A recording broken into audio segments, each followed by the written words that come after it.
नमस्कार तुम्हारे रान्नाघरे आज के शेयर करब देशी मुरगिर मांसेर संगे आलू दिए पातला झोलेर रेसिपि किभाबे बानाले पारफेक्ट तैरी होबे। आलू एकटाओ भांगबे ना एबं प्रत्येकटा आलू सेদ্ধ होबे एकदम पारफेक्टली, सेटाई आजकेर भिडियोते शेयर करब। और ये झोलेर टेस्ट एकदम दुर्दान्त हय बंधुरा। एटा रुटी लुचि परोटा एमनकि भातेर संगे सब किछुर संगे खेते पारबेन।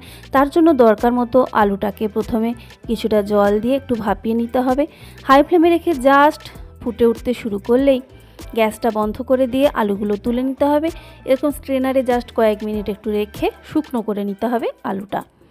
एबार गैसे एक कड़ाई बसिएछि, कड़ाईटाके खूब भालो करे गरम करते होबे।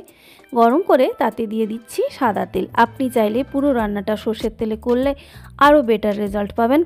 तो आमी एखाने सादा तेलेई रान्ना करछि। तो तेलटाते भालो करे गरम हये गेले माने जे आलूटा भापिए रेखेছিলাম সেই आलूटा दिए दिलाम। एबार এই आलूर मध्य दिए दिচ্ছি हाफ चा चामच मतो नुन।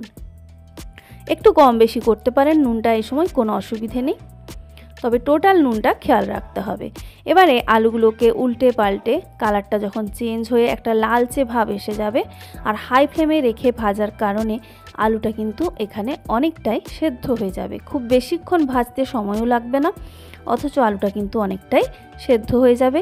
এইরকম কালার হয়ে গেলে আলুটা আমি কিন্তু ভেজে তুলে নিচ্ছি। আর এই আলু ভাজার সময় কোনো রকম হলুদ দেওয়ার কিন্তু দরকার নেই।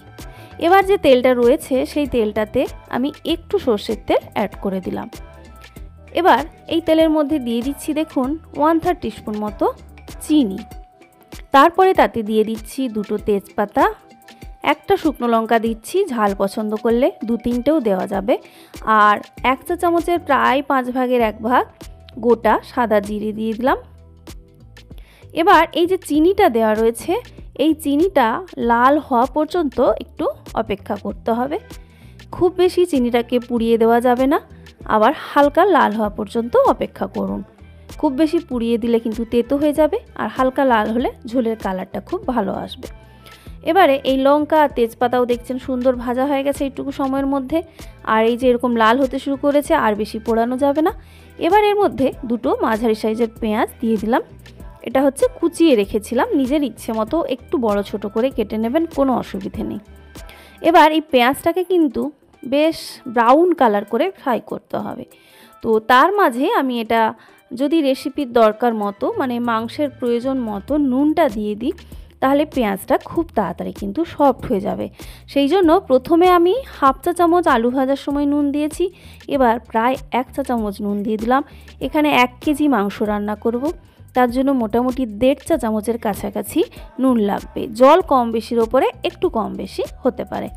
এবার নাড়াচাড়া করে যেটা বলছিলাম পেঁয়াজটাকে একদম ব্রাউন কালার করে ফ্রাই করে নেব। ঠিক বেরেস্তার যেরকম কালার হয় কাছাকাছি সেরকম একটা কালার নিয়ে চলে আসতে হবে। এবার এর মধ্যে কি দিচ্ছি দেখুন, রসুন বাটা, একদম মিহি করে বাটা 1.5 চা চামচ রসুন। সব মশলাগুলো এখানে বাটতে হবে একদম মিহি করে। এবারে দিয়ে দিচ্ছি প্রায় 1.5 চা চামচ আদা বাটা। এবার এই মশলাটাকে 1.5 থেকে 2 মিনিট একটু নাড়াচাড়া করে কষিয়ে নিতে হবে, যাতে আদা রসুনের কাঁচা গন্ধটা একটু চলে যায়। খুব বেশিক্ষণ ভাজার কোনো এখানে দরকার নেই। দেখুন হালকা কালারটা চেঞ্জ হয়ে যাবে আর একটা কাঁচা যে গন্ধটা খুব বেশি থাকে সেটা চলে যাবে। এরকম অবস্থা পর্যন্ত এসে গেলেই এর মধ্যে এবারে অ্যাড করছি আমি বাটা পেঁয়াজ। এর আগে আমি দেখুন মাঝারি সাইজের দুটো পেঁয়াজ দিয়েছিলাম কুচানো অবস্থায়। এখন আরও 2 চা চামচ আমি এখানে বাটা মানে পেঁয়াজ বাটা দিয়ে দিলাম মিহি করে। এবার এই পেঁয়াজটা কিন্তু রয়েছে দুটো মাঝারি সাইজের। এবারে দিচ্ছি টমেটো বাটা। টমেটো বাটাটাও বেশ মিহি করে বাটা রয়েছে। 3 চা চামচ এখানে একটা মাঝারি সাইজের টমেটো বেটে দিয়ে দিয়েছি। এবারে আবার একটু নাড়াচাড়া করে নিতে হবে মিনিট খানেকের জন্য। মিনিট খানেক নাড়াচাড়া হয়ে গেলে এর মধ্যে আমি এবার অ্যাড করব শুকনো লঙ্কা বাটা। তো শুকনো লঙ্কাটা আমি বাকি সমস্ত বাটা মশলা ধোয়া জলের মধ্যে দিয়ে দিয়েছিলাম। আমি এখানে 3টে মানে শুকনো লঙ্কা বেটে দিলাম। আপনি স্বাদ মতো অবশ্যই বাড়িয়ে দিতে পারেন। ঝাল নিজের স্বাদ মতো না হলে মাংস কখনোই ভালো লাগে না। তো ধুয়ে বাটিটা ধুয়ে আরও অল্প একটু জল দিয়ে দিলাম। টোটাল এখানে হাফ কাপ মতো আমি জল ব্যবহার করলাম লঙ্কা বাটার সঙ্গে। এবার দিচ্ছি দেখুন 1 চা চামচের কাছাকাছি একটা মানে গুঁড়ো জিরে গুঁড়ো, আর হাফ চা চামচ মতো ধনে গুঁড়ো, আর এখানে আমি দিয়ে দিচ্ছি প্রায় 1 চা চামচ হলুদ গুঁড়ো। 1 কেজি মাংসের জন্য আর বাকি যে আলুটা দেওয়া রয়েছে সব মিলে 1 চা চামচের কাছাকাছি হলুদ গুঁড়ো। এই সময় আপনি চাইলে লঙ্কার গুঁড়ো অ্যাড করতে পারেন বা কাশ্মীরি লাল লঙ্কার গুঁড়ো অ্যাড করতে পারেন কালারটা খুব ভালো নিয়ে আসার জন্য। তো আমি যেহেতু শুকনো লঙ্কা বাটা দিয়েছি তাই আমি এখানে কোনো গুঁড়ো লঙ্কা অ্যাড করছি না। এবার মশলা থেকে খুব ভালো করে তেল ছেড়ে বেরোনো পর্যন্ত এটাকে কষাতে হবে। তো তার মাঝে যদি 3 থেকে 4 মিনিটের জন্য একটু লো ফ্লেমে ঢাকা দিয়ে রেখে দেওয়া হয় তাহলে মশলার গন্ধটাও অনেকটা বজায় থাকবে আর টেস্টও সেই কারণে আপনি ভালো পাবেন শেষ পর্যন্ত। প্রায় 3-4 মিনিট আমি লো ফ্লেমে এটা ঢাকা দিয়ে রেখেছিলাম। অল্প অল্প তেল ছাড়তে শুরু করেছে দেখতে পাচ্ছেন। তো এটা আরও কিছুটা নাড়াচাড়া করে এবার এর মধ্যে আমি অ্যাড করব গরম মশলার গুঁড়ো। তো আপনি নর্মাল গরম মশলার গুঁড়ো দিতে পারেন। আর এই মশলাটা আমি কিন্তু অলরেডি আমার চ্যানেলে জাস্ট আগের ভিডিওতে শেয়ার করেছি। যদি আপনার প্রয়োজন হয় শাহি গরম মশলার গুঁড়ো এটা রেডি করে নিতে পারেন। এটা হচ্ছে আপনি বানিয়ে একেবারে 1 বছরের জন্য রেখে দিলে ফ্রাইড রাইস, পোলাও, বিরিয়ানি বা চিকেনের যে কোনো আইটেম বা নিরামিষ কোনো ফুলকপি বাঁধাকপির আইটেম সব কিছুতেই ব্যবহার করতে পারবেন। তো গুঁড়ো মশলাটা মিশিয়ে আরও মিনিট খানেকের জন্য আমি একটু লো মিডিয়াম ফ্লেমে ঢাকা দিয়ে রাখলাম। এইভাবে ঢাকা দিয়ে যদি রান্না করা হয় তাহলে কি হয় মশলার গন্ধগুলো কিছুটা বজায় থাকে আর সেই কারণে শেষ পর্যন্ত টেস্ট খুব ভালো আসে, ভালো করে মশলাগুলো কষানোও হয়। তো নাড়াচাড়া করে নিচ্ছি আরও জাস্ট মিনিটখানে ঢাকা দিয়ে রাখার পর খুলে নিয়েছি। এবার দেখুন মশলা থেকে কিভাবে তেল ছেড়ে বেরোচ্ছে। মানে অনেকেই বলেন যে মশলা থেকে তেল ছেড়ে বেরোনোটা ঠিক কীরকম। দেখুন পুরো মশলাটা একদম আলাদা হয়ে গেছে, তেল পুরো গড়িয়ে আসছে দেখতে পাচ্ছেন। যে পরিমাণই তেল দিন না কেন সেখান থেকে কিন্তু তেল ছেড়ে বেরোনো পর্যন্ত মশলাটাকে কষাতে হবে। এবার এর মধ্যে দিয়ে দিচ্ছি 1 কেজি দেশি চিকেন, পরিষ্কার করে ধুয়ে স্ট্রেনারে দিয়ে রেখেছিলাম প্রায় আধ ঘন্টা, ভালো করে জল যাতে ঝরে যায়।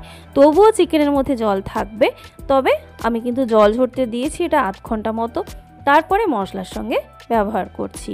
এবার ভালো করে মশলা আলুর সঙ্গে মাংসের সঙ্গে মিশিয়ে নিতে হবে। মিশিয়ে নেওয়ার পরে এটাকে হাই ফ্লেমে 3 থেকে 4 মিনিট, অবশ্যই খেয়াল রাখুন নিচে লেগে না যায়, ঢাকা দিয়ে রাখবেন। তাহলে কি হয় চিকেনের মধ্যে যে জলটা রয়ে গেছে ভেতরে সেটা কিন্তু খুব তাড়াতাড়ি বেরিয়ে আসে। আর জলটা বেরিয়ে আসার পরে এবার যেটা করতে হবে এই জলটি যতটি রয়েছে এইটি পুরো ড্রাই হয়ে যাওয়া পর্যন্ত এবং মশলা থেকে ও মাংস থেকে পুরোপুরি তেল ছেড়ে বেরোনো পর্যন্ত এটাকে নাড়াচাড়া করে কষতে হবে। 1-2 মিনিট ছাড়া নাড়াচাড়া করে নেবেন আর ফ্লেমটা একটু মিডিয়াম রেখে করবেন যাতে নিচে পুড়ে বা লেগে না যায়। আর খুব বেশি যদি আপনি লোতে করেন তাহলে মাংস খুব বেশি সেদ্ধ হয়ে গেলেও ভালো লাগে না। তাই ফ্লেমটাকে হাই মিডিয়ামের মাঝামাঝি রেখে মিনিট খানেক ছাড়া নাড়াচাড়া করে কষিয়ে নিন। দেখুন পুরোপুরি কিন্তু এখানে জলটা ড্রাই হয়ে গেছে। আর আমি কাছ থেকে এনে দেখাচ্ছি, দেখুন মশলা থেকে কিন্তু বা মাংস থেকে তেল ছেড়ে বেরোতে কিন্তু অলরেডি শুরু করেছে। এরকম অবস্থায় এসে গেলে এবার কিন্তু এর মধ্যে দিয়ে দিতে হবে ভেজে রাখা আলুটা। এই আলুটাকে যদি প্রথম থেকে দিয়ে মাংস রান্না করেন তাহলে সেই ঝোলের কিন্তু টেস্ট একদম ভালো আসে না আর সেই সঙ্গে আলুগুলো ঘেঁটে যায়। সেই জন্য একদম শেষ মুহূর্তে এসে আলুটা অ্যাড করতে হবে। আলু দেওয়ার পরে এবারে জলটা আপনি কীরকম গ্রেভি রাখতে চাইছেন, আমি তো আগেই বলেছি একটু পাতলা রাখবো, তাই মাংস আলু সব কিছু ভালো করে ডুবে গেছে এরকম পরিমাণে একটা জল দিয়ে দিতে হবে। দিয়ে এটাকে 8 থেকে 10 মিনিট লো মিডিয়ামের মাঝামাঝি ফ্লেমে ঢাকা দিয়ে রেখে দেব। তো প্রায় 10 মিনিট আমি ঢাকা দিয়ে রেখেছিলাম, তারপরে কিন্তু ঢাকাটা খুলেছি। তো এবারে হচ্ছে যেটা করতে হবে একটু চেক করে নেবেন আলুটা পুরোপুরি সেদ্ধ হয়ে গেছে কিনা। যদি দেখেন পুরো একেবারে ভালোভাবে সেদ্ধ হয়ে গেছে তাহলে গ্যাস এখানেই বন্ধ করে দিন। বন্ধ করে আরও 5 থেকে 7 মিনিট ঢাকা দিয়ে গরম গরম ভাত বা রুটির সঙ্গে সার্ভ করুন।